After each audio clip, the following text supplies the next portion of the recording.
Hey guys, tonight we hatch into something truly prehistoric. Literally. You're cracking out of a leathery egg, steam rising around you, with warm ash drifting like snowflakes through the morning haze. The nest is tucked inside a still-smoking crater rim, because apparently your parents didn't get the memo about choosing low-risk real estate. The walls of the caldera pulse with heat, and your siblings are already squawking, biting, and flailing tiny clawed limbs like caffeinated pigeons. And you? You're covered in sticky goo, blinking up at a sky that's orange with volcanic sunrise and oddly free of satellites. Welcome to the late Cretaceous. You probably won't survive this. So, before you get comfortable, take a moment to like the video and subscribe, but only if you genuinely enjoy what I do here. And if you're listening from somewhere wild, like Iceland, or the inside of a pillow fort, drop your location and local time in the comments below. Now, dim the lights, maybe turn on a fan for that soft background hum, and let's ease into tonight's journey together. You're small, ridiculously small. Like, could fit in a decent salad bowl small. But your heart, it thuds with primeval purpose. You scrabble over warm stone, chasing the tail of a sibling who's already bitten you twice and may or may not become your future mate. No judgment. That's just how dino families rolled back then. Your mother, massive, scaled, and simultaneously terrifying and oddly elegant, casts a long shadow over you all. She lowers her head, and her breath smells like the world before soap. Earthy, spicy, with a hint of rotting fruit. Her scales shimmer bronze in the heat light, and one eye locks onto you with recognition. Not love exactly, but something close. Survival investment. You chirp instinctively. She responds with a low, thrumming growl, something between a lullaby and a threat. The ground shakes softly under her weight. A few siblings scatter. One immediately tumbles down a shallow slope and lands in a pile of warm moss, squealing like a broken kazoo. Here, in this volcanic nursery, everything pulses with danger and growth. Ferns the size of patio umbrellas curl along the crater walls, and the air hums with insects the size of small birds. Overhead, a pterosaur glides lazily past, eyeing the nest with a smirk only a flying reptile could pull off. Historians still argue whether some dinosaurs actually nurtured their young the way birds do now. But in your case, Mama's hanging around, at least for now, swatting away curious predators and offering the occasional half-chewed lizard. It's not exactly room service, but it's something. You explore the edge of the nest on unsteady limbs, stepping through shells and ash. Your claws are comically large compared to your body, and every few steps you do this thing where you fall on your face, pause, and then pretend it was intentional. It's adorable, and mildly humiliating. Nearby, lava bubbles in distant pockets, sending steam into the sky in thick plumes.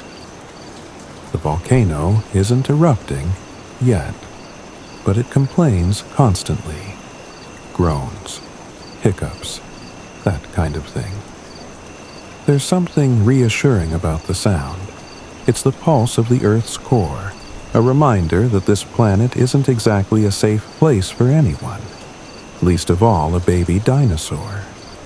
You finally spot a puddle. Shiny, steamy, and just reflective enough to catch your face in it.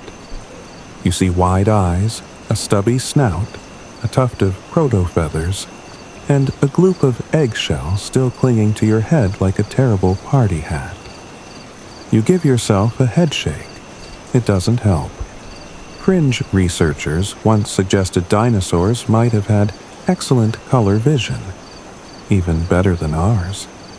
That might explain why you're already attracted to the glinting bugs and flickering light dancing through the air. One lands on your nose. You sneeze it halfway into the next epoch. Your siblings are getting bolder. One tries to eat a rock, another attempts to climb your mom. A third just stands staring at the sky like it's solving quantum physics. Honestly, it's a miracle any of you make it out of the nest at all. But life finds a way. Or so the movies say. A sharp cry echoes across the crater. Your mom stiffens. So do you. It's deep, guttural, and distant, like thunder filtered through a pile of bones. Something is watching. Maybe hunting. Your mother roars back. Low, territorial, defiant. The sound rolls down the volcano like an avalanche wrapped in bass. There's a real predator down there. Possibly a bigger dinosaur. Possibly several. Possibly something with claws longer than your body and a mouth that doesn't chew. It just swallows. But for now, you're safe. The nest is high, hot, and guarded by a mom who, frankly, could use a spa day and a nap, but will absolutely fight a tree to protect you. You curl up beside one of your slightly less bitey siblings, body warm from the rocks and your belly full of half-digested fern mush. A dragonfly lands nearby and flexes its wings with the arrogance of something that's survived on 5 mass extinctions. You blink at it sleepily. It blinks back. Above, the sky shifts to twilight, stars pricking through in shy clusters. One of them moves. Fast. A meteor? A god? Or just a rock falling with style? Doesn't matter. You yawn, your jaw clicking awkwardly as your baby teeth shift.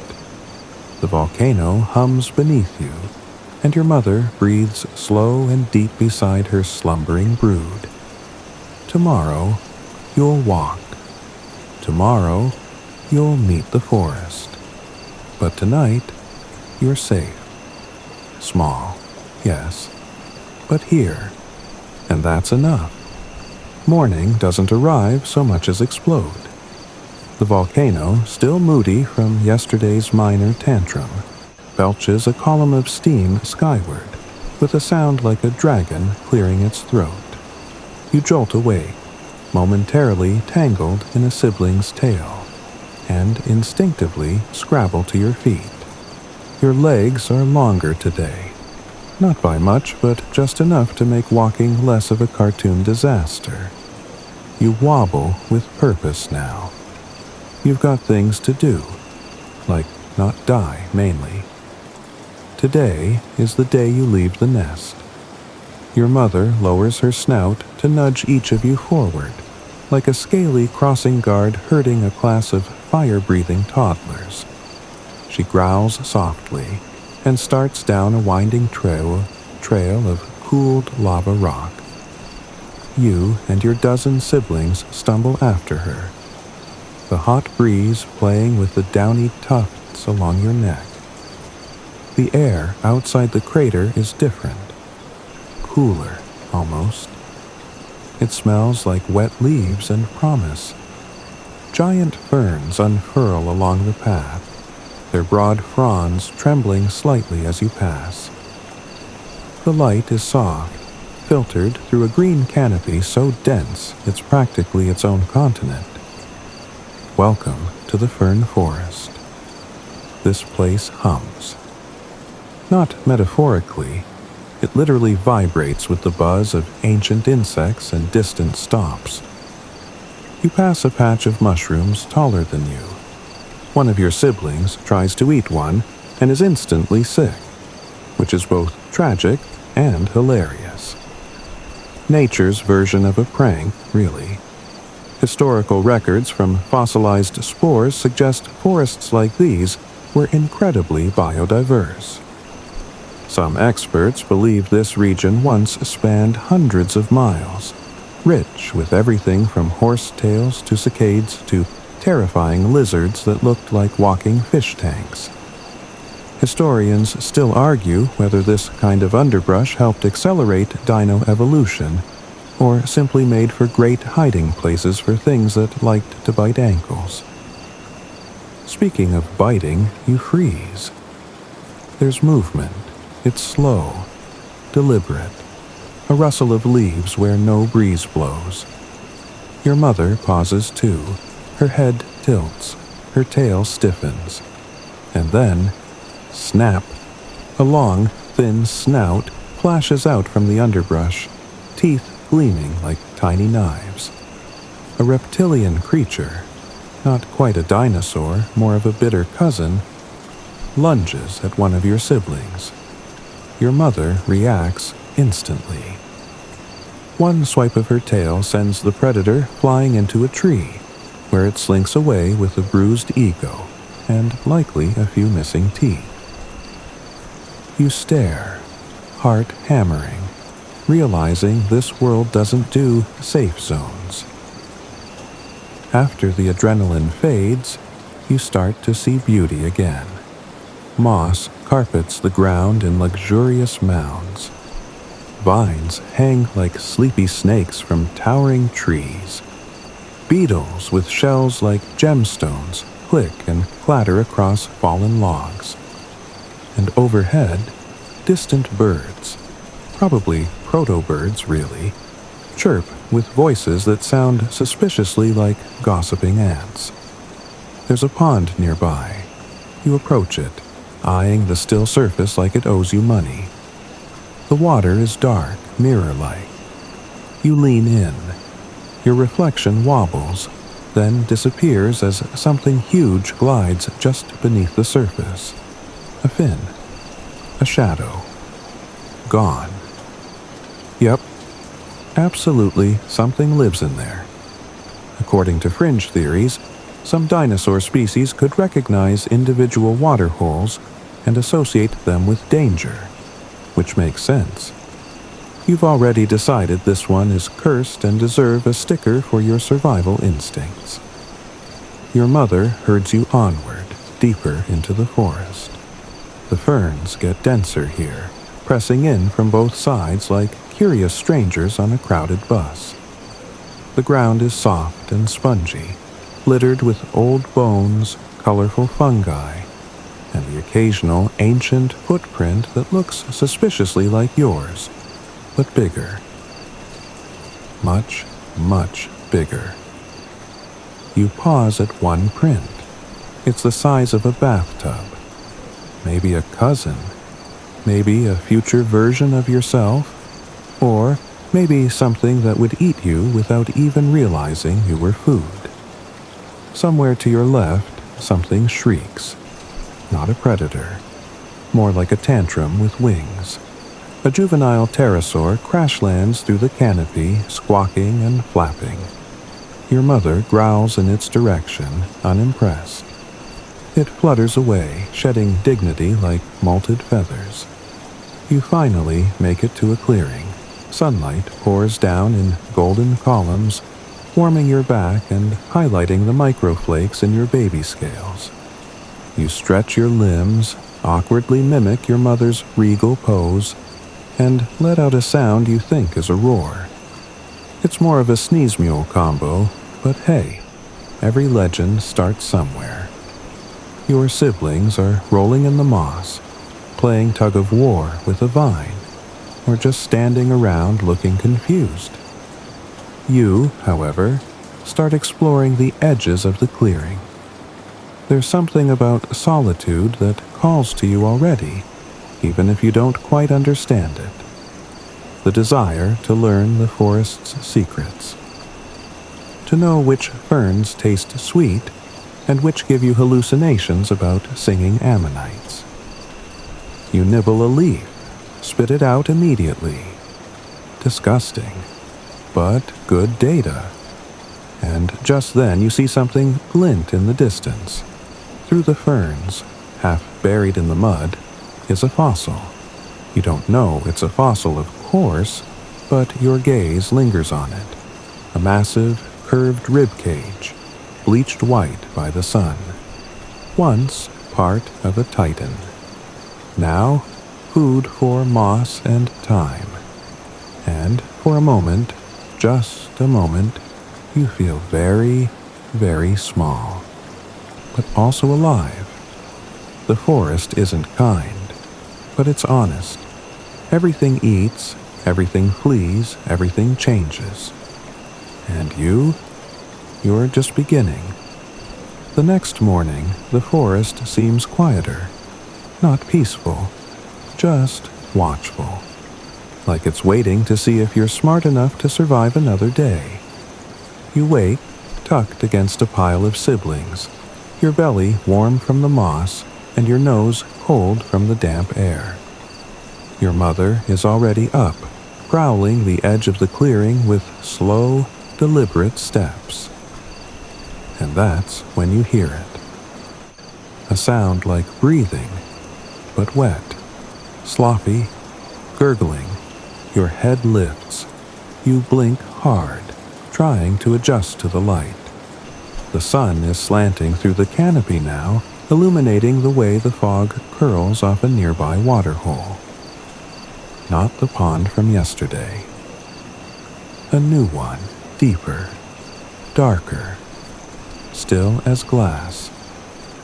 And there, just beneath the surface, eyes, round, bulging, patient. You freeze. It doesn't. This is no fish. This is something older, wiser, hungrier. Welcome to the lurking terror of the lake. You inch closer, not because you want to, but because your curiosity is clearly poorly wired. You're just close enough to make out the creature's shape beneath the water. Long snout, heavy tail, limbs more suited for paddling than sprinting. Historians still debate the classification of creatures like this one. Was it a true dinosaur? A reptilian cousin? A leftover from the age of aquatic domination? Some fringe theorists even suggest these beasts never fully died out, and that modern crocodiles are their stunted descendants. Either way, the one staring at you now has teeth. Lots of them. And it hasn't blinked. You slowly back away. Suddenly, your brother, yes, the same sibling who once tried to eat a rock, darts past you and barrels straight toward the water. Maybe he sees a shiny beetle. Maybe he's just dumb. Either way, his foot touches the edge of the pond. The water erupts. A massive jaw bursts through the surface like a nightmare on a trampoline. You don't see details, just teeth, water, and a shriek so sharp it slices your soul. But your mother's faster. She roars, louder than thunder, and charges the beast. The ground shakes as her claws hit the mud. The creature hesitates, just for a second. That's all it takes. She slams into it with her full weight, sending water and foam flying. The predator hisses and thrashes, deciding breakfast isn't worth this level of customer service. It sinks back beneath the surface, disappearing as quickly as it came. Your brother, miraculously, survives. Covered in mud, soaked, wide-eyed, and whimpering but breathing. You give him a light tail slap to say, "What the heck, dude?" and resume your cautious perimeter walk. Later that day, you return to the water's edge, but now at a safe distance. You watch, silently, as ripples spread across the pond. No sign of the predator. just stillness. But you know better now. The forest may hide you. But water remembers. You trek deeper into the woods. The landscape shifts as you go. Ferns give way to taller, stockier plants. The air smells different here. Less decay, more bark. Your claws squelch into soft mud, and your tail drags lines behind you like lazy calligraphy. You find tracks. Fresh. Not your family's. Something bipedal. Heavier. A rival species, perhaps. Or worse, a lone hunter. Your kind tends to survive better in groups, but these tracks suggest someone doesn't care for company. Maybe you'll meet them. Maybe you'll wish you hadn't. Just to lighten the mood, you spot a trio of beetles stacked on the top of each other like they're rehearsing for a circus act. You watch them for a bit. One falls off. The others scatter in panic. Comedy lives, even in prehistory. You're learning quickly. Which plants to avoid? Which sounds mean run now? Which types of poop belong to things you should absolutely steer clear of? By midday, your herd stops to rest near a rock outcrop. You climb up, sunning yourself like a little lizard monarch. The wind shifts, and for a moment, you hear singing, not from your species, a distant, rhythmic sound, musical in tone. You cock your head. It's the call of another herd, maybe even a different species.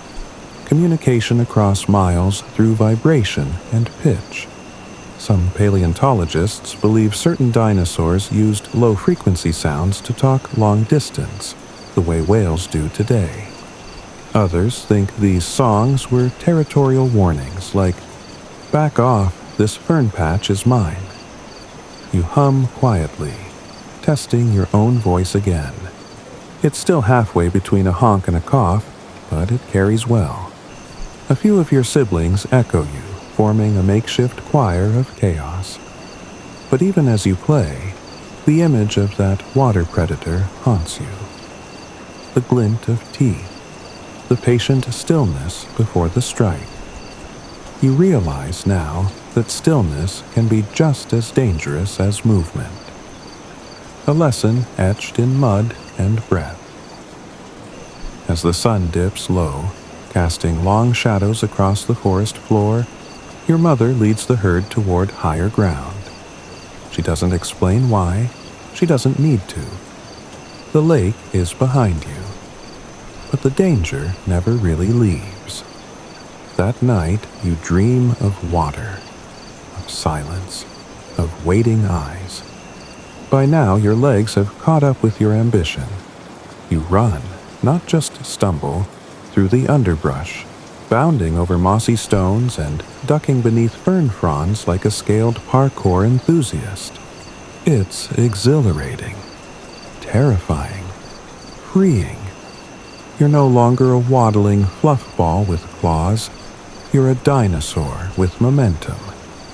You crash through a patch of cycads, startling a flock of early birds who scatter with offended squawks. One leaves behind a feather which lands on your snout like an oddly stylish mustache. You wear it proudly for 5 full seconds before sneezing it off. The forest opens up into a wide basin. Here, the ground is packed dirt, perfect for running. Your siblings notice the change too. Within moments, you're racing each other in a chaotic game of catch me before I slam into a tree. You swerve, leap, tumble, and roar. Well, attempt to roar. The sound that comes out of you is less terrifying predator and more honking goose stuck in a trumpet. But hey, baby steps. Historians still argue whether dinosaurs roared at all, or if most of them made noises more like birds, or even crocodiles. One fringe theory claims some had vocal sacs like frogs and could inflate their throats to amplify sound. Which sounds ridiculous until you realize frogs have been pulling off that trick for millions of years. But, volume aside, your instincts are sharpening. You're starting to know how to move, when to duck, how to pivot, and, most importantly, how to avoid a full-body collision with a startled stegosaur who happens to be minding their own business until you barrel into their leg like a deranged football. Let's talk about that. The stegosaur towers over you, all plates and tail spikes and general grumpiness. You hit its ankle. It turns. You freeze. You smile.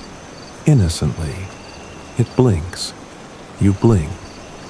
It grunts and trudges away with the weary dignity of someone who's been bumped into by far too many excitable children. You resume running, but now with an added layer of caution and several hilarious near misses. One sibling trips over their own feet and rolls like a tumbleweed. Another tries to jump and lands directly in a puddle that no one is entirely sure wasn't alive 5 minutes ago. You find a hill and charge up it, heart thumping. At the top, the view opens into a sweeping valley. Trees stretch to the horizon. Herds move below like slow rivers of color. A volcano smolders in the distance. Probably not your volcano, but who's counting? You let out another honk roar. This time, it echoes. Not bad. You're starting to sound like someone who could maybe, potentially, scare a small frog. You slide down the hill on your belly because dignity is a modern invention. And honestly, it's incredibly fun. Your proto-feathers catch the wind, and you realize they actually help you steer. You don't have wings, not exactly, but the mechanics are whispering ancient secrets. One day, something with your bones might fly. At the bottom of the slope, you find an odd clearing. Perfectly round. Bare earth. No plants. In the center, a boulder the size of a hut. Smooth and oddly warm. You sniff it. It smells of minerals and something vaguely metallic. There are cracks in its surface, like old lightning scars. You don't know what it is, but something inside you feels electric. Maybe it's a meteorite. Maybe it's just a weird rock. Some fringe researchers believe that certain dinosaur species could sense magnetic fields, like modern birds do, possibly using them to migrate or navigate. If that's true, maybe this stone hums with direction. Maybe it's calling you forward. Or maybe it's just a rock. Either way, you try to climb it. You fail. Twice. Your claws slip. Your pride suffers. One of your siblings watches from the bushes, clearly judging you. You pretend to be inspecting a beetle and casually saunter away. The day ends with a surprise rainfall. It starts as a sprinkle, refreshing, playful. Then the sky opens up with a monsoon roar, and you're all suddenly drenched, flailing through mud and leaves. You splash in puddles. You spin in circles. You drink the rain off your own nose. It's ridiculous. It's perfect. Underneath a broad fern, your mother watches, her expression unreadable. Maybe she remembers her own first storm. Maybe she's just trying to keep her tail dry. As night falls, you settle beneath a tree that smells faintly of cinnamon and wet bark.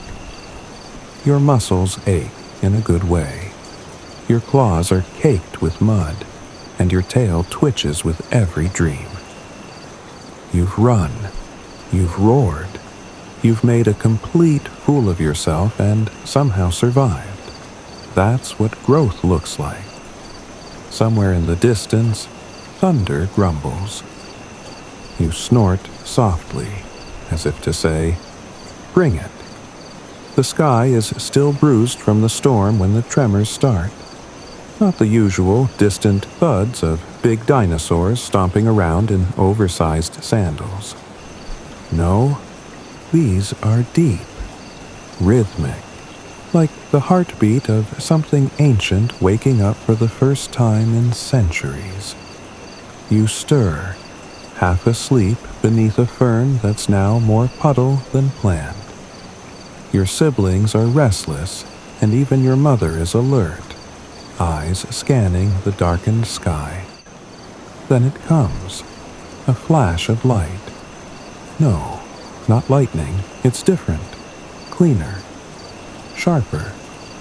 It arcs across the heavens like a celestial brushstroke, a comet, or, depending on your level of optimism, a flaming boulder of doom.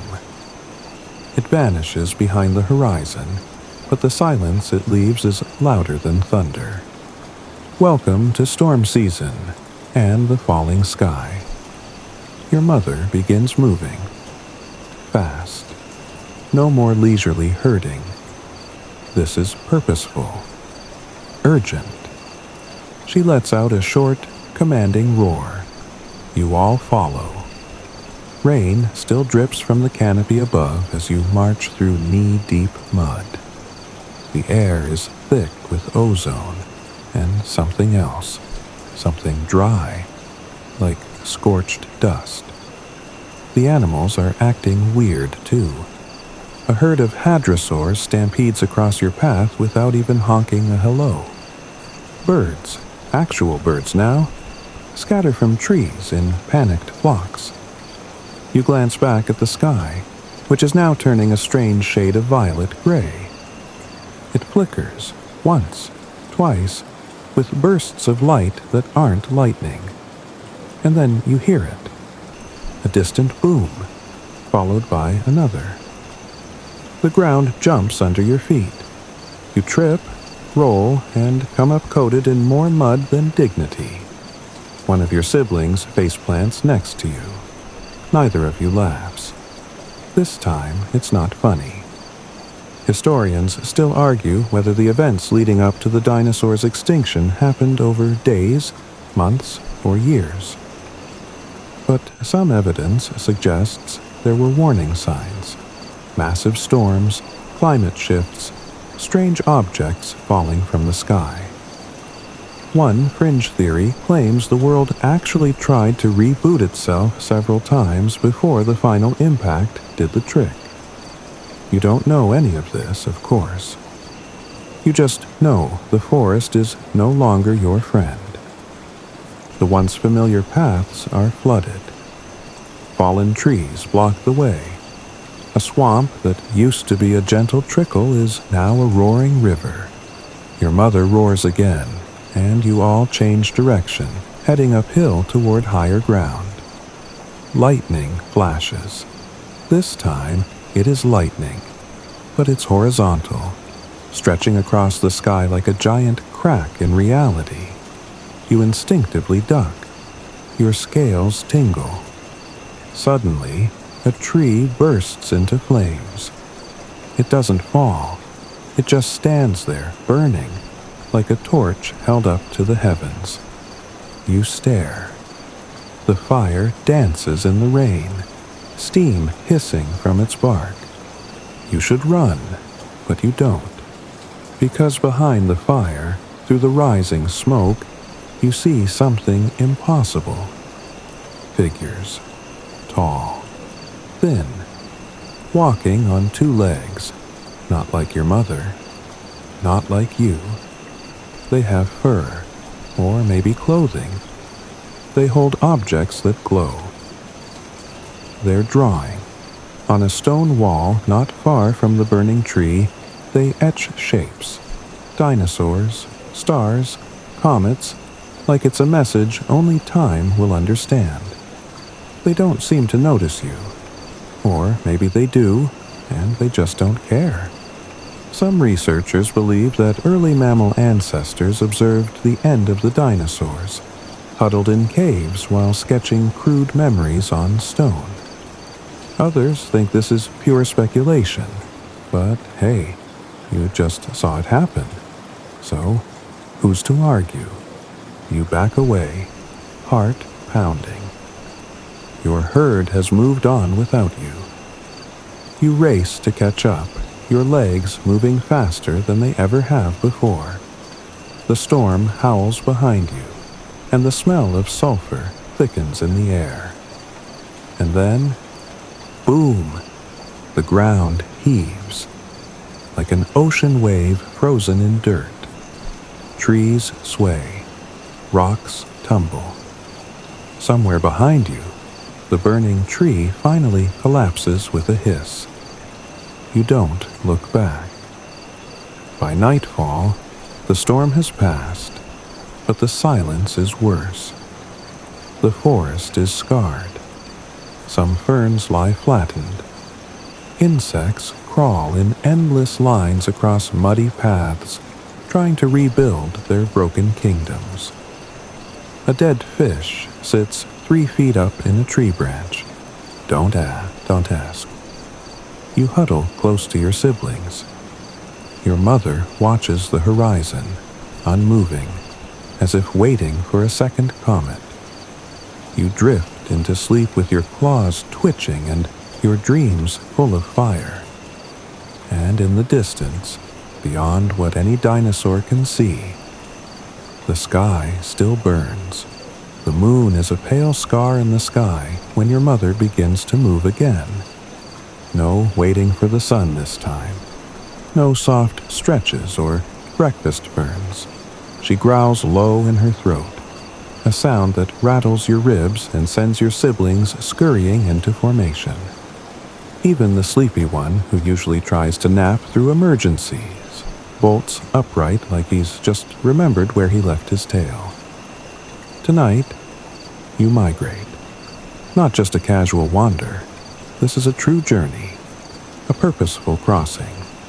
Your herd falls into an unspoken rhythm as you descend the ridgeline and melt into the forest shadows, guided only by instinct and moonlight. Above you, stars pulse like ancient runes. Silent, watching. Historians believe that some dinosaurs undertook seasonal migrations, traveling for weeks or even months in search of food, safety, or better nesting grounds. The fossilized footprints, hundreds of miles long, suggest patterns and paths. Some scientists say these journeys were navigated by scent or memory. But others wonder, what if they used the stars? Your gaze drifts upward again. Even through the canopy, you can spot a constellation your mother once growled about. You don't know its name, but it reminds you of a claw, or maybe a tooth. Either way, it feels like a guardian, something ancient that walked long before your volcano was even an idea. As you walk, the forest changes. The ferns are replaced with thorny shrubs. The soft moss gives way to hard, cracked earth. You pass through a grove of trees so tall they seem to vanish into the sky.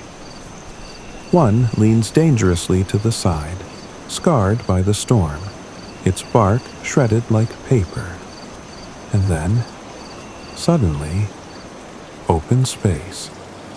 You emerge onto a stretch of land so vast it swallows your breath. A flat plain, glistening under the moonlight, stretching far beyond your eyes can reach. In the distance, another herd moves. Too far to tell if they're friend or food, but for now, just silhouettes. Your herd pauses to rest, gathering near a cluster of low stones.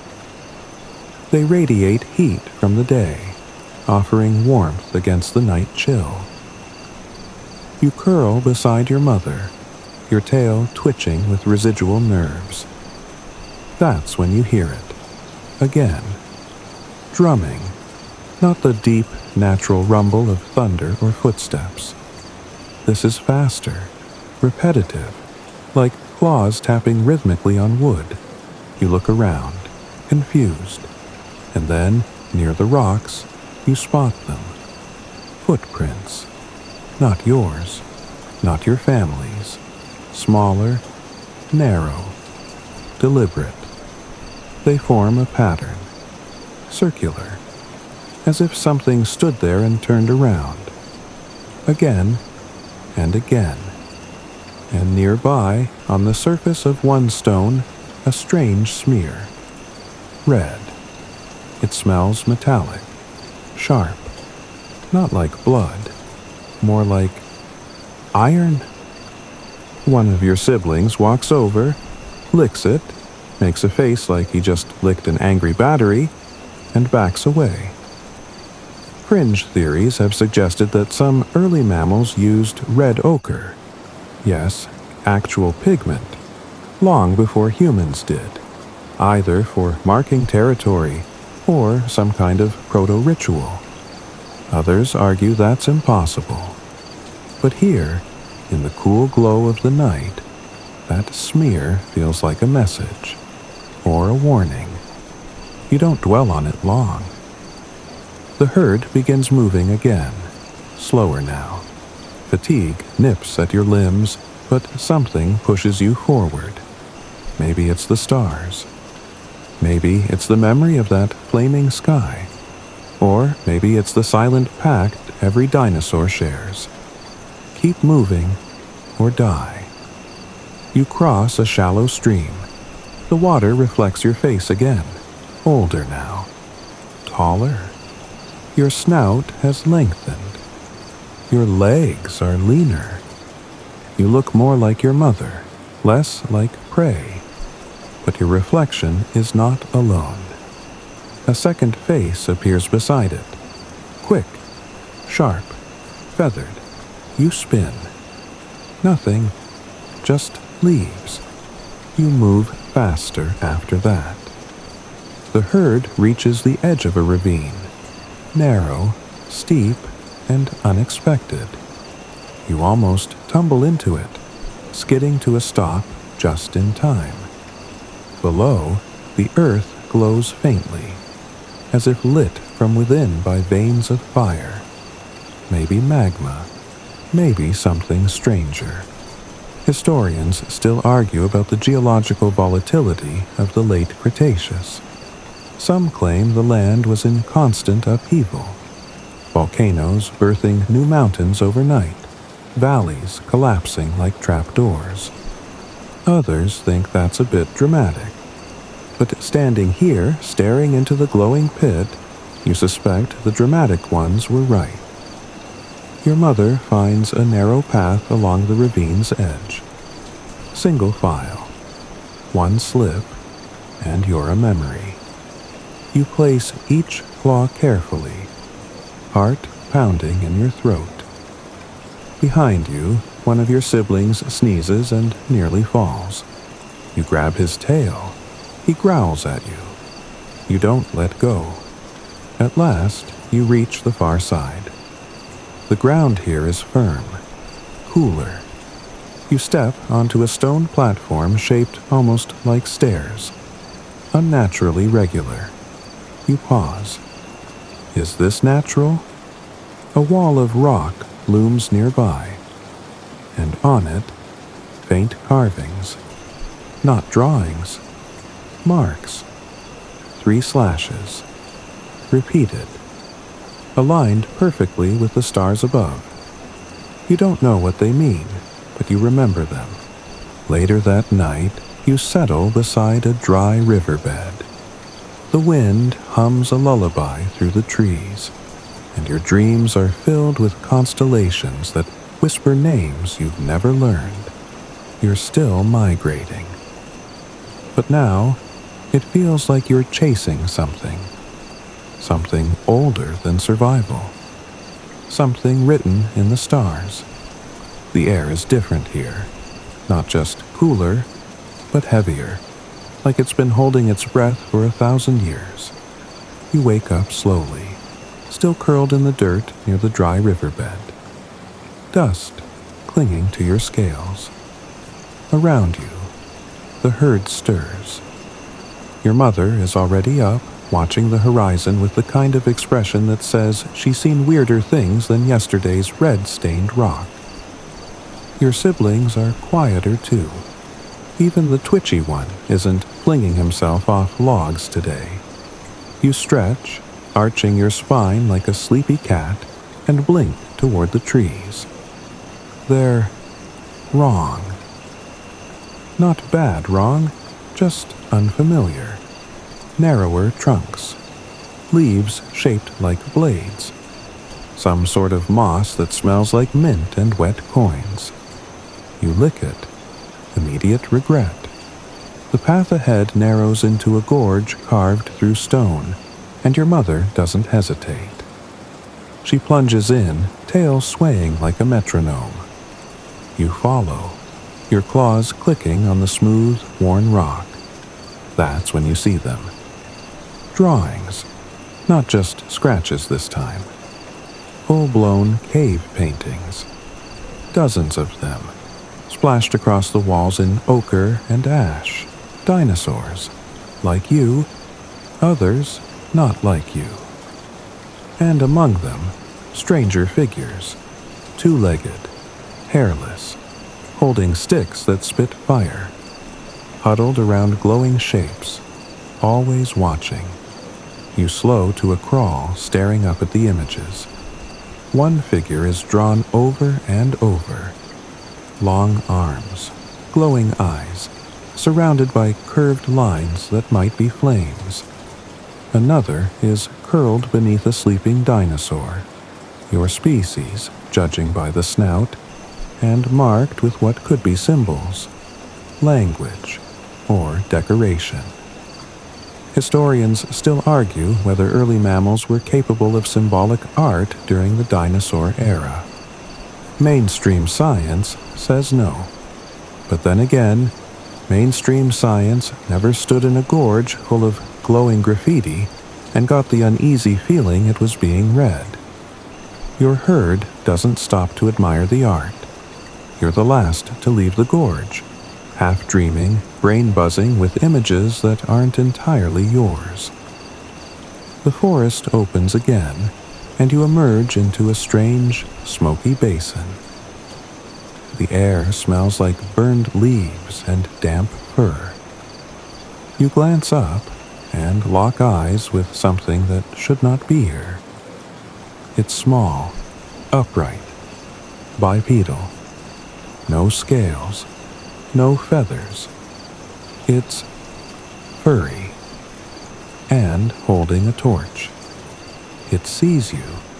You see it. For a moment, time stops. Then it squeals, loud, piercing, and runs. Not toward you, away, into the mist.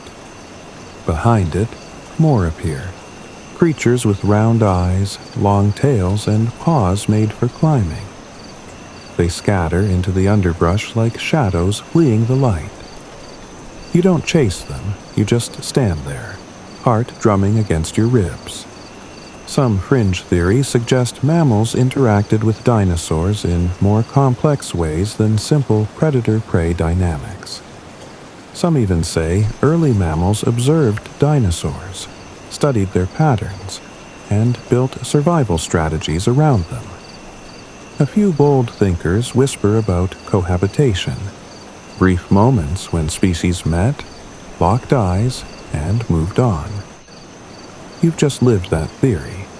Your mother herds the group forward again, unfazed. This is just another part of the journey for her. But for you, the torch, the eyes, the drawing. They loop in your mind like a broken melody. You stop again at midday by a small stream, this one real, cold, and blessedly free of lurking monsters. You drink deeply, water trickling down your throat, and catch your reflection again. Older, sharper, wiser. And behind you, in the water's shimmer, another reflection. Brief, watching. You spin. Nothing. You try to shake it off. The mind plays tricks, or maybe the forest does. Later, you pass a tree with something hanging from it. At first, you think it's fruit, but then you see the shape, twigs bundled with grass and bound in place. A nest, but not from any bird you've seen. Inside, stones, arranged in a spiral. Too deliberate, too clean. Another signal, another message. You keep walking, now less sure who the story belongs to. The herd stops near dusk at a clearing surrounded by ancient boulders. Some are cracked in half. Others bear strange marks, faded, overlapping spirals etched into their faces like primitive calendars.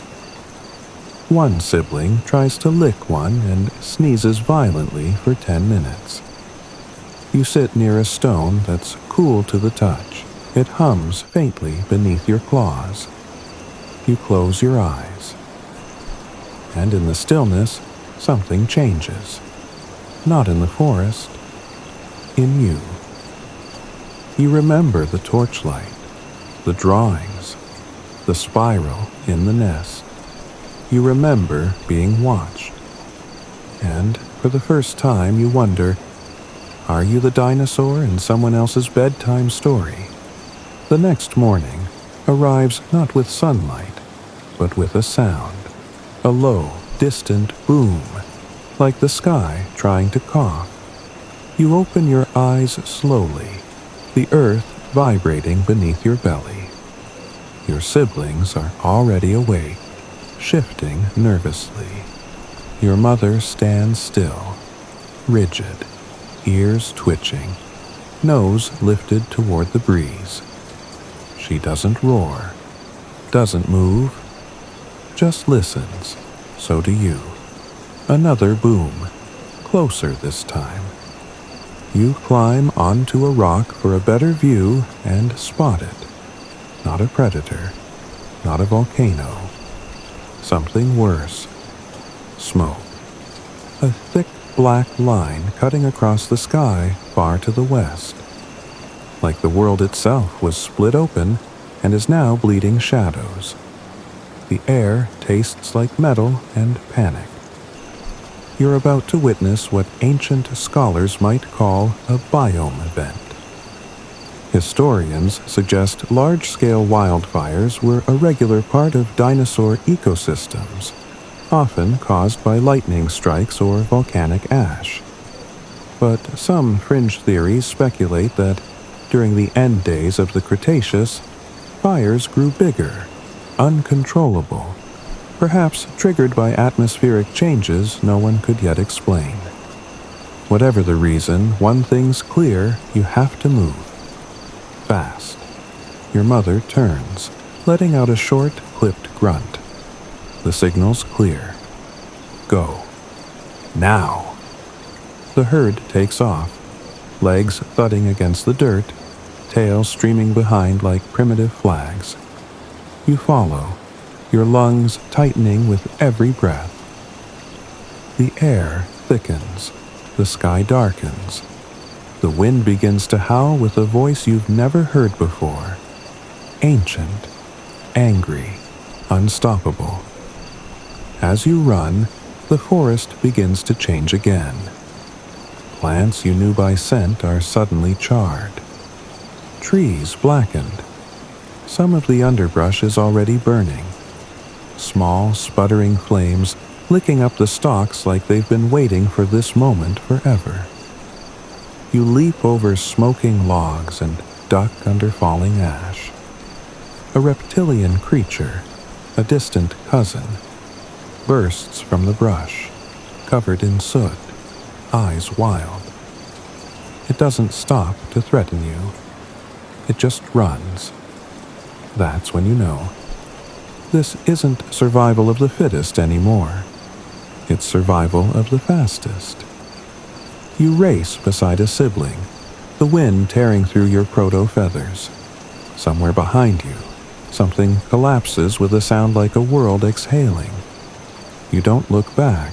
At the edge of the woods, you spot cliffs, sheer walls of rock that plunge into a river canyon below.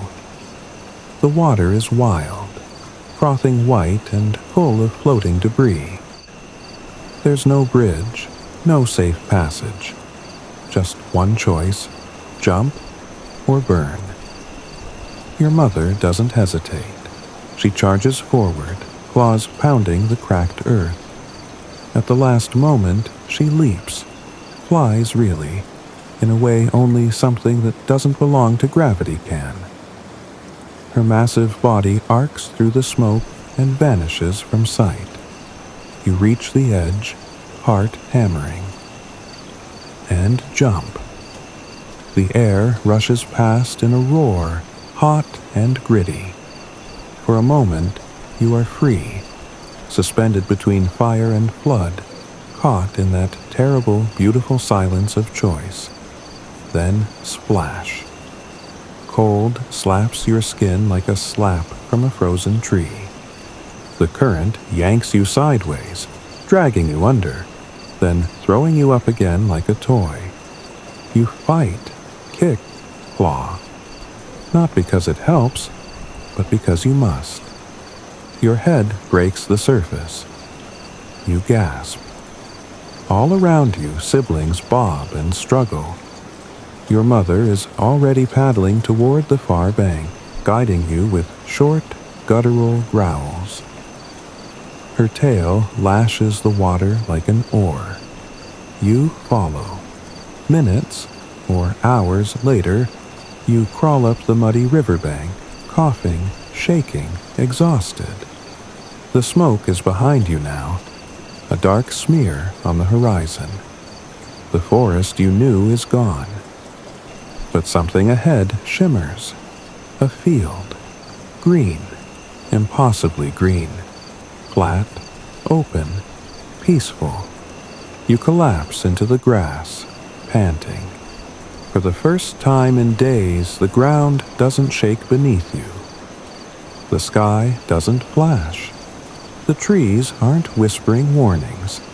You made it. Fringe scientists often argue about how much memory dinosaurs had. Did they remember the paths they fled? Did they mourn burned forests? Did they miss the shape of a particular tree? Some say no, that they lived purely in the moment. Others believe dinosaurs could carry a sense of place, that they felt loss, even if they didn't name it. You lie there, soaked and aching, and you think of the cave paintings, of the furry eyes watching, of the river that could have taken you, of the fire that almost did. And then you look up. The stars are back. Not many, just a few, but they glimmer above the smoke like tiny survivors, refusing to be smothered. And for the first time since the sky cracked, you feel hope. You wake up to dew glistening on the grass like a million tiny mirrors, each catching a shard of morning light. The air is clean again, cool, almost sweet. The firestorm feels like a nightmare someone else had. Your scales are still damp, and your limbs ache from yesterday's escape. But you're alive, and you're hungry. The field you stumbled into is a gift. Soft ferns, leafy shrubs, even a few low-hanging fruits. Not your usual diet, but after inhaling smoke and mud for a day, anything tastes like luxury. You chomp into a vine-covered plant that gives off a faint citrus smell. A tangy surprise. You spit out the seed. It hits one of your siblings in the eye. Completely accidental, but very satisfying. Your herd fans out, grazing in tired silence. Even your mother relaxes, slumping onto her side and soaking up the sun like she invented basking. You lie near her, belly against warm soil, breathing deeply. That's when you notice it. A shimmer in the distance. Not heat, not water. Something different. You squint. Something tall, pale, upright. You get up and inch closer. Through the high grass, past a stand of twisted trees, you find it. A monolith. Smooth. Angular. Definitely not made by claws or teeth. It stands about 4 times your height, lodged in the earth like a misplaced tooth. Around it are scattered stones, flat, stacked, arranged in perfect symmetry. Some bear marks, not scratches. Letters? You don't know what language is, but your bones do. Historians still argue whether intelligent design left marks on the late Cretaceous landscape. Some claim these impossible structures are just natural erosion. Others believe they were the product of unknown species. Perhaps highly evolved mammals experimenting with tools, symbols, even early architecture. A bold few whisper of time travelers, but that's the sort of idea that makes academic grants dry up fast. Still, here it is, a structure, built, deliberate, and, even weirder, warm. You press your snout to the stone. It pulses faintly like a heartbeat. Not dangerous, not frightening, just alive. You back away and sit down in the grass, tail curled around your legs. One of your siblings wanders over, licks the monolith, then sneezes dramatically, always with the licking. Later that day, your herd moves on. You leave the stone behind, but it doesn't leave you. Not really. That night, you settle on a gentle slope, watching the stars stretch across the sky like spilled salt. The wind is cool, carrying the scent of faraway rain and some kind of flower you can't name. You close your eyes and breathe slowly. And that's when it happens again. The dream. You're underwater, but not drowning. You're gliding, smooth, weightless, powerful. The water glows with bioluminescent swirls, and far below, massive shapes move in slow spirals. You feel no fear, only awe. Then you breach, bursting from the water like a comet, and for a split second, you see the world not as it is, but as it was. A planet untouched by fire. Skies thick with pterosaurs. Forests endless and green. Herds like yours crossing open plains under purple clouds. And standing atop a cliff, watching one of them. A furry creature, smaller than you, but standing tall, holding fire in one hand, and a bone flute in the other. You wake up. Your heart is calm. The night is still. You look up at the stars, and for a moment, you wonder, is someone dreaming of you? Fringe anthropologists like to talk about the collective unconscious. The idea that memory and story stretch beyond species. That dreams are more than electrical noise. That sometimes even dinosaurs remember things they never saw. It's a comforting thought. Because lately, it's hard to tell what's dream and what's survival. But tonight feels different. Tonight, you feel watched over. You curl up in the grass and drift back into sleep. The hum of the earth cradling you. The stars do not blink. They wait. The next day begins with an argument. Not a roar and tear each other apart kind of fight. More like a slow, passive-aggressive shuffle for leadership. Your mother and another adult, a big male with a scar over one eye and an ego the size of a mountain, keep circling each other. No bites, no blows.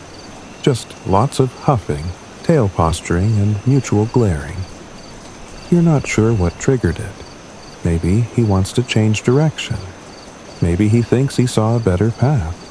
Or maybe he's just tired of not being in charge. Whatever the reason, the tension spreads through the herd like a cold breeze. Everyone's a little more jumpy, a little more snappy. Even the siblings, who usually nap in the middle of the trail, are suddenly very interested in helping. You stick close to your mother, not because she's the biggest, but because she's the calmest. Dinosaurs, like modern animals, probably had complex social dynamics, alliances, hierarchies, rivalries. Fossilized trackways sometimes show unexpected formations. Older individuals shielding younger ones, or herds splitting into temporary factions.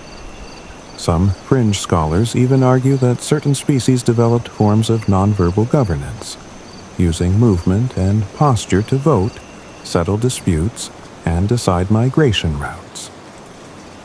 You're watching it happen in real time.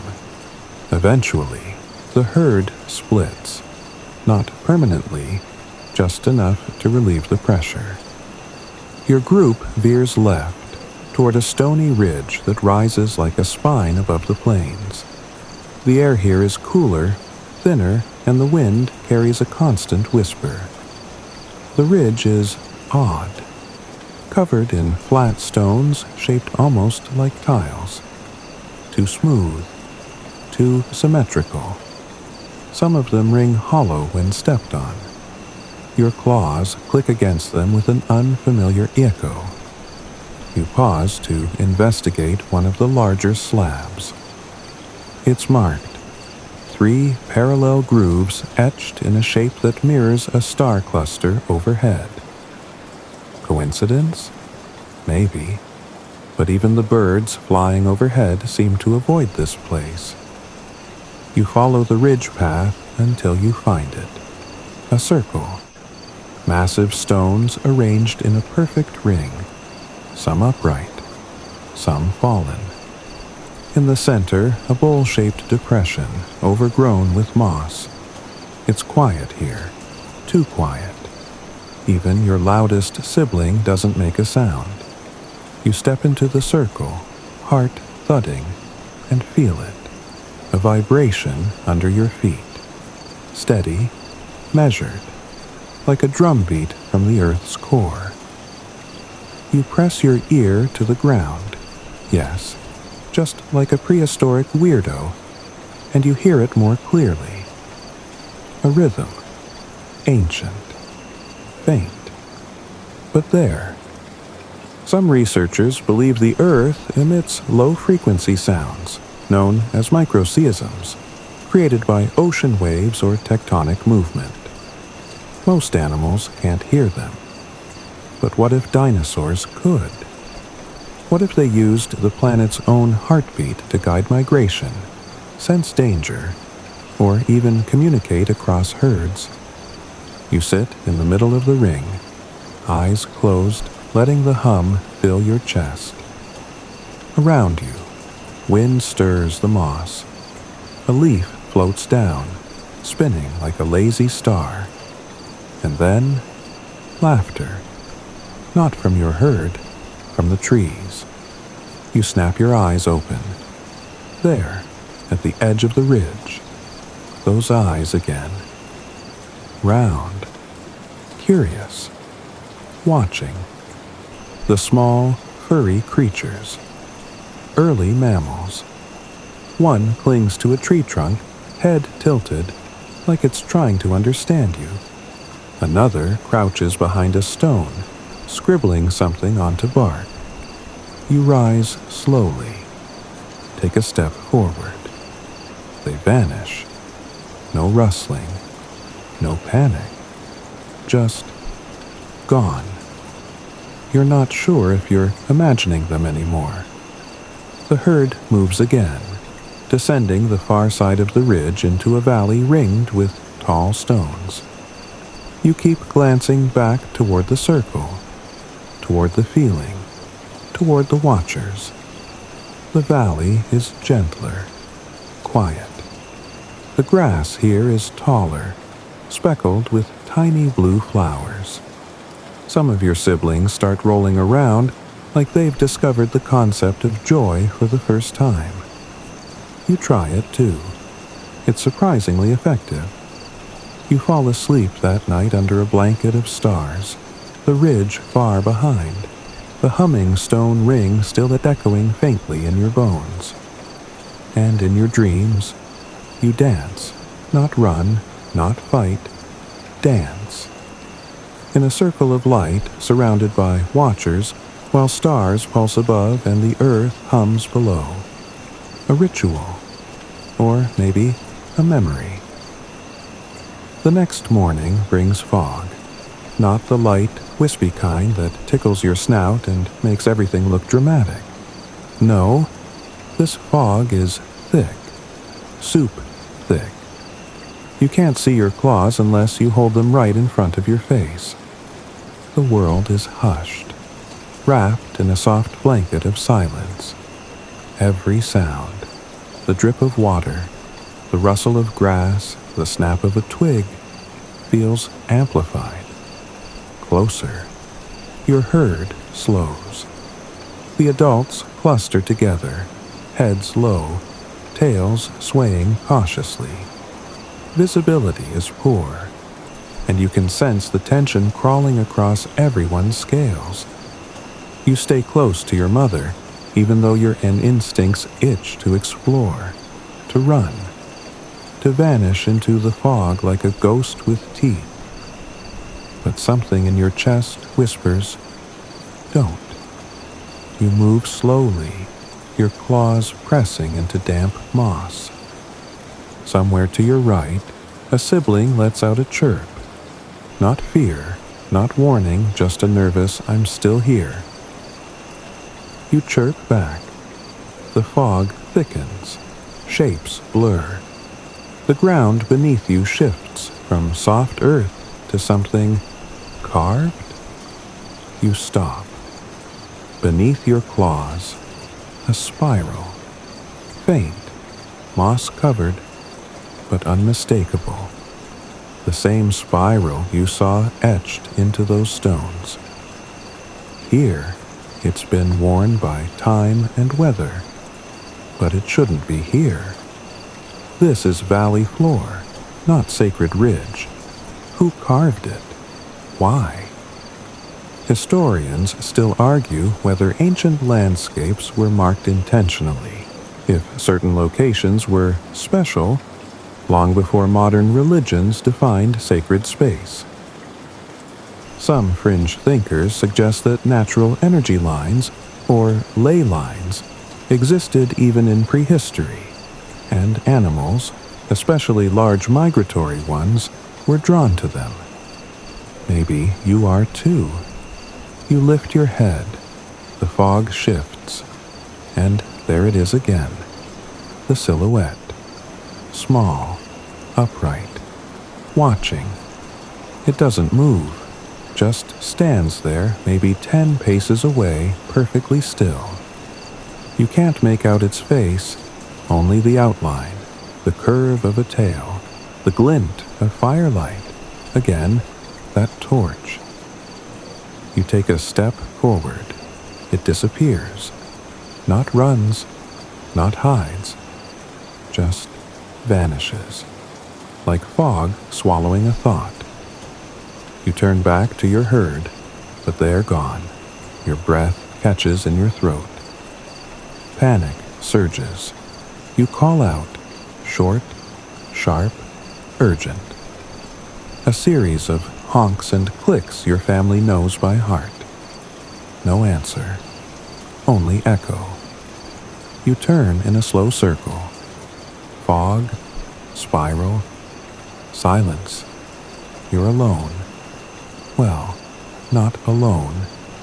You hear it before you see it. A soft tapping, rhythmic, like someone drumming claws on stone. You spin toward the sound. Nothing. Then it starts again, behind you. Tap, tap, tap, tap. You bolt. You run blindly through the fog, your claws scraping wet rock, your tail swinging like a whip. Trees loom, vanish, loom again. Your breath comes in bursts, fogged with fear. Then, light. Not fire, not sunlight. A different glow. You skid to a halt, nearly tumbling over the edge of a sinkhole. In the center of this pit is a sphere, glassy, half-buried, and glowing faintly blue from within. It pulses, not like a beacon, but like a breath. You inch closer. Around the edge of the pit are symbols, not just spirals, stars, claws, eyes, and you. No, really. Drawn in primitive but unmistakable shapes. A creature like you standing beside smaller figures. Mammals, holding hands, or maybe confronting. The drawing isn't clear, but it's you, your crest, your tail, your story. How? You step back, the earth crunching beneath you, and the fog parts. Your mother stands there, quiet, calm. She doesn't ask where you've been. She just brushes her snout gently against yours, then nudges you back toward the herd. They're waiting just beyond the veil. Your siblings greet you with the relief of those who didn't want to admit they were worried. You fall into step again. And as the fog slowly lifts, the strange pit fades behind you, like a dream dissolving in sunlight. You never see the mammal again that day, but that night, in your sleep, it comes back. This time, it speaks, not in words, but in thoughts, feelings, pictures, a great sky falling, a circle of fire, a partnership, a farewell. When you wake, the stars are out. And one of them is moving, a comet, slow, bright, closer. The comet is still there the next night. Not streaking wildly like the fiery omen from earlier, but gliding, slow, steady, like it has all the time in the world to do whatever terrible thing it's planning. You watch it rise above the treetops, blinking between branches. The stars around it seem to shiver. It's beautiful and horrifying. Even your mother watches it now.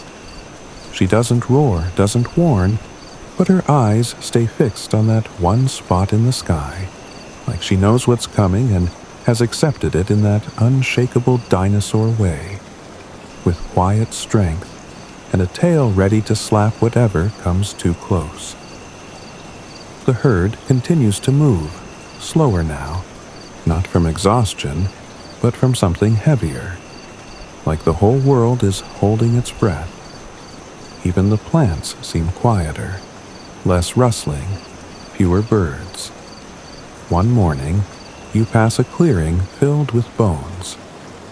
Massive rib cages curve up from the dirt like the frames of ancient ships. Skulls half buried in dust. Not fresh.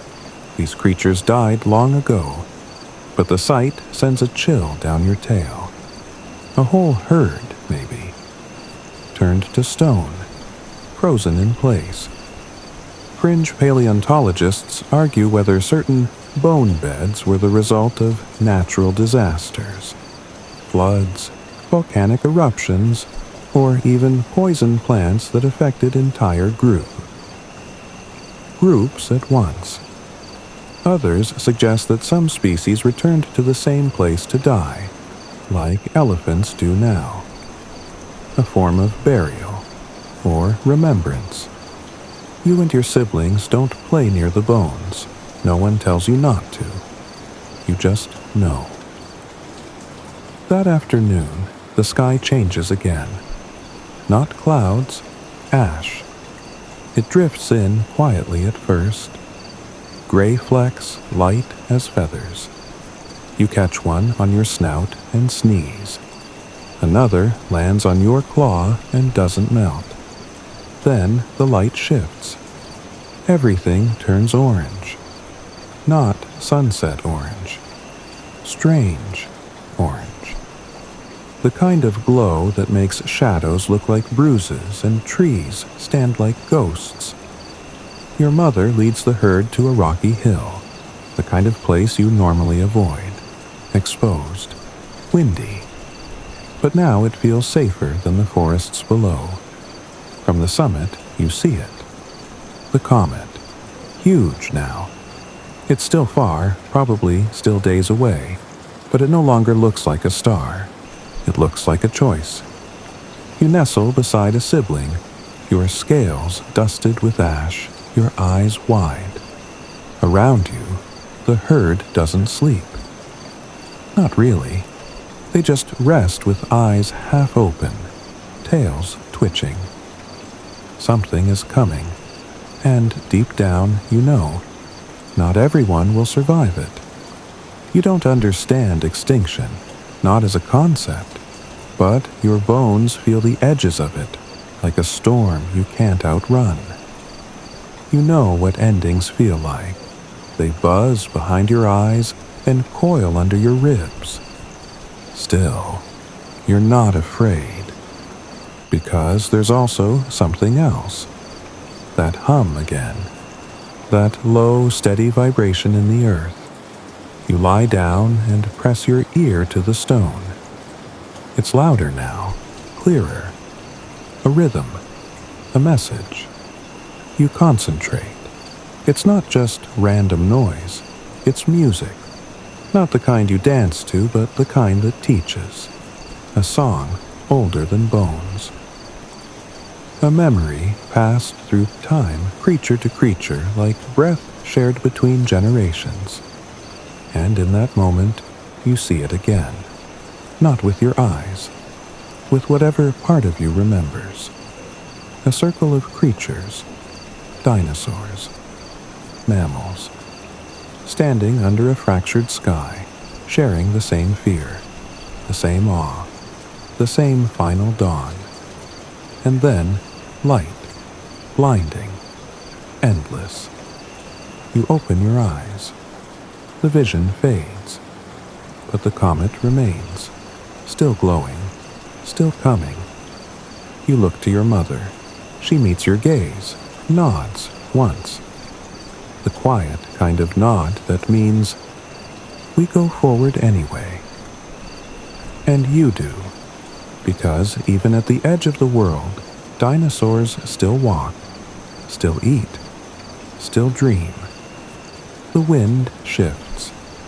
It doesn't smell like the forest anymore. It smells like metal, like ozone, like something ancient cracking open.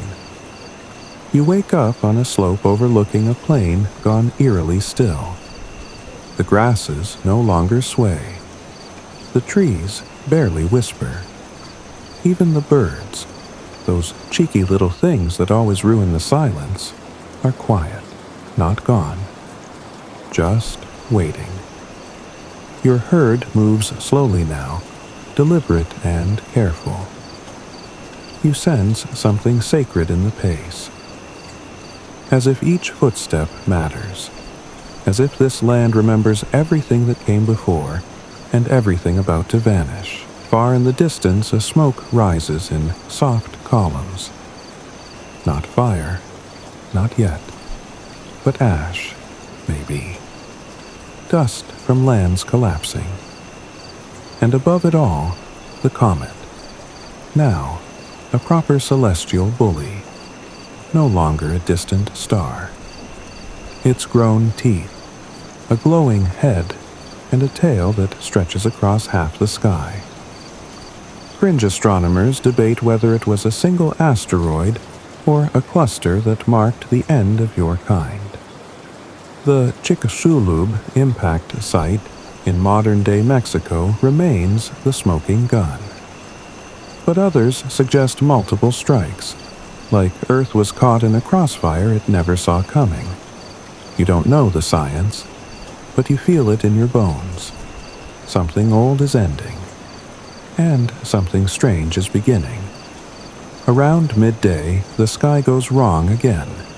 Not dark, but green, sickly, pale, like the underside of a frog's belly.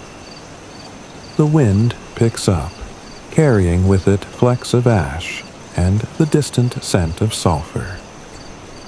You press close to your mother as the herd moves into a canyon of red stone, the walls towering above like the spines of long-dead beasts. Inside the canyon, the air is still, almost too quiet. That's when you see the marks. The walls are covered, again, with symbols. Not crude, not chaotic, organized. Grids, spirals, lines of dots. Some resemble the comet. Some you. One symbol repeats itself. A circle with 3 claws around it. A map, a countdown. Historians still argue whether ancient species could predict celestial events. There's evidence that some animals, birds, whales, even insects, can detect changes in magnetic fields or atmospheric pressure. Could dinosaurs sense an incoming meteor? Your herd doesn't stop to ponder. But you do, just for a moment. You press your claw to one of the symbols and feel heat, not from the rock, but from within. A sibling calls for you. You follow. The canyon opens suddenly, pouring you into a valley of black stone. Volcanic, jagged, still warm beneath your feet. Pools of bubbling mud gurgle like hungry stomachs. A nearby vent hisses steam, and for a moment you swear you hear a song? Not music, something deeper. Echoes, like voices under the earth. Singing low, humming through the bones of the world. Then, something moves. Not your herd, not birds. Shapes. 3 of them. Small, furred, upright. You freeze. They stand just ahead, between 2 columns of obsidian. One holds something shiny, round, metallic, glowing faintly blue. The second kneels, scratching into the stone with a stick. The third, it's watching you. Again, you step forward slowly, not threatening, curious. You don't know why, but it feels right. And then, it bows, a short nod, deliberate. You stare. Then you do it back, kind of. A bob of your head, awkward but sincere. The figure turns, walks away into steam. The other 2 follow, and vanish. You stare at where they stood, breath shallow. No one in the herd saw. No one would believe it. But you know, they're not just watching. They're learning. Maybe remembering. That night, the stars hide behind a thick curtain of ash. But the comet? The comet is brighter, so close now. It doesn't look like a star anymore. It looks like a god, or a judgment. But beneath it, your herd sleeps, tucked together like scales in armor, still breathing, still believing. And as you drift off to sleep with your tail curled around your sibling's feet, the earth hums again, louder now. The song is almost over, but it's not finished yet. Dawn never arrives, not the way it used to. The sky is thick, choked with soot, bruised with strange light, and carrying a weight that presses down on your chest like wet sand. You wake up to darkness at what should be sunrise, your body telling you to move, while the world whispers, "Don't bother." But you do. You always do. Your herd is quieter now, not panicked, just resigned. Like they've accepted that something massive is happening, but survival still demands movement. There's no discussion, no roaring speeches or final battle cries, just the soft shuffle of claws through ash. Even your mother looks older today. Her breath comes slower. Her limbs are stiff. She walks anyway. You descend into a shallow basin surrounded by fractured stone pillars. They're tall, jagged, and arranged in a broken circle, almost like that humming monolith from earlier, but collapsed. In the center lies a pool, shallow, metallic, still. You look into it, and your reflection looks back, not just your snout and tail, but everything you've been through. The burns, the scars, the growth. You're taller now, leaner, stronger. You don't look like prey anymore. You look like memory. As you drink, the ground shudders. A low vibration rolls underfoot, long and slow, like the earth exhaling one final breath. Birds explode from a tree nearby. Your siblings freeze. The entire herd halts as one. Then silence again. Until thunder. Not sky thunder. Earth thunder. A sound so low it rattles your stomach. The kind that comes before something ends. Fringe geologists claim the asteroid impact created waves of seismic destruction that encircled the globe. Quakes, tsunamis, even triggered volcanic eruptions thousands of miles away. Some say the sound alone could kill. Others believe certain animals, maybe ones like you, could sense it coming long before it arrived. You believe them now. Your mother leads the herd to a cliff edge. You stand beside her, overlooking a wide valley. Far below, other herds are gathered. Crests, horns, plates, tails of all kinds. Enemies once, now neighbors. Because no one escapes the sky. And then you hear it. A new sound, like the sky splitting open. You look up, and there it is. The comet, not above. Here, searing across the atmosphere like a second sun. Its tail fills half the sky. The wind screams, trees bend. Ash swirls upward like it's being pulled into the heavens. You can't move, can't blink. It's beautiful and terrible. Then, a flash, a pulse of white light so bright it erases everything. Shadows burn into the ground. You turn away instinctively, but even behind your eyelids, the light floods in. The next moment, silence. And then, wind, a wall of it, hot, howling, furious. It flattens trees, lifts small creatures into the air like dry leaves. You crouch low, clinging to the earth. Your mother shields you with her body, her tail pressed to the ground like a brace. It passes, and when you rise, blinking, coughing, you see what remains. The horizon glows orange-red. Smoke pillars rise like columns in a shattered temple. The valley below is chaos, herds scattering, birds fleeing in tight spirals, some creatures just frozen, waiting. The world hasn't ended yet, but it's changing, fast. You walk slowly down the ridge with your herd, each step heavy. Ash clings to your skin, your breath rasps. You pass another strange carving, this one on a fallen stone. A comet, crude but unmistakable.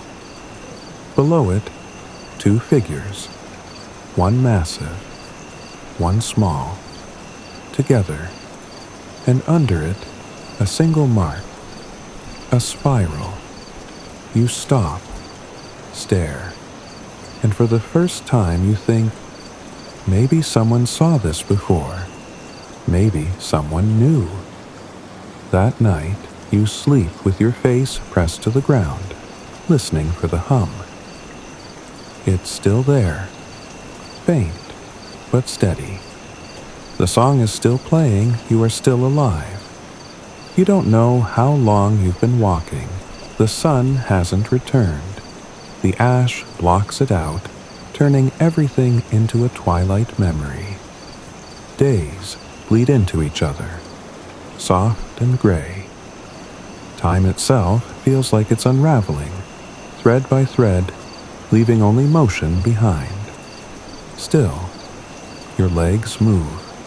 Still, the herd follows the rhythm. You've become something else now. Not just a dinosaur, but a witness, a carrier of stories. Every step you take writes a fading chapter into the soot-covered earth. And somehow, you know it matters. The trees are brittle now. Some snap just from your tail brushing them. The rivers are silty and low, like even the water is retreating. Plants wilt faster. The berries you once loved have stopped growing. Insects are fewer. You hardly hear any frogs at night anymore. Your herd grows smaller. One of your siblings didn't wake up this morning, not from injury, just didn't. Your mother nuzzled the body once, gently, then turned away without a sound. No ceremony, just survival. Some scholars suggest that dinosaurs lacked emotional depth, that their social bonds were purely functional. But they weren't there. They didn't feel the way your mother stood over your sibling, still, steady, mourning with her whole body, just not her voice. Even your loudest sibling hasn't spoken in days. And you've stopped dreaming, until tonight. As you settle under a hollow tree, if you can call these withered sticks trees anymore, you close your eyes and slip into a silence so thick it feels underwater. And that's where you are again. The glowing ocean, the weightless glide. But this time, there are others, not your kind, not mammal, not even creatures of skin or bone. Light beings, tall and gentle, watching, listening. One reaches toward you, not to take, not to hurt, to remember. You feel something pass between you, a warmth, a hum, a transfer. Your stories, your herd, the fire, the comet, the spiral. They take it, cradle it, store it somewhere beyond time. You wake with the tears you didn't know dinosaurs could make. The wind is quiet now. The ash falls slower. The world feels paused. You find yourself on a hill the next morning, gazing out at a land no longer your own. Fewer herds, fewer sounds. Even the insects are subdued. Your belly growls, but there's little to eat. You chew on dry bark and pretend it helps. Your mother is slower too, her steps more deliberate. She looks at you longer than usual. You walk beside her in silence. The path ends at a ridge overlooking a wide basin filled with fog. It's not smoke, just cold mist, hurling like memory. And there, on the opposite side, a glow, small, flickering, torchlight. They're still there. The mammals, watching, waiting, surviving, and maybe, just maybe, beginning. You settle at the top of the ridge with your herd, what remains of it, and breathe deeply. The air smells like endings, but it also smells like soil, and the quiet promise of something new. You close your eyes and listen. Your body sinks deeper into the earth, every muscle uncoiling, every breath slower and softer. The ash no longer stings. It floats gently now, settling on your back like a blanket made of memory. The wind is calm again. No longer a roar, just a low lullaby brushing against your skin. Your eyes drift shut, but your mind lingers, softly, dreamily, on the glow across the valley. It flickers like a heartbeat, like the very idea of hope lighting its first fire. The mammals, the watchers, the listeners, they've seen you. And somehow, they'll carry your story forward. Through the dark, through the silence. You let the final images settle gently across your thoughts. The swirling spiral, the silent stars, the song of the earth still humming beneath you. Not loud, just enough, just steady. A rhythm only the deeply still can hear. In this fading moment, you are not afraid. You are stardust wrapped in scales, ancient and knowing, cradled by a planet that remembers you, even if no one else will. The darkness doesn't bite. It welcomes. And as your heartbeat slows, your breath softens, your tail stills, you let go. Because your story has already begun again in someone else's dream. Good night, little dinosaur. Sleep deep. Sleep well.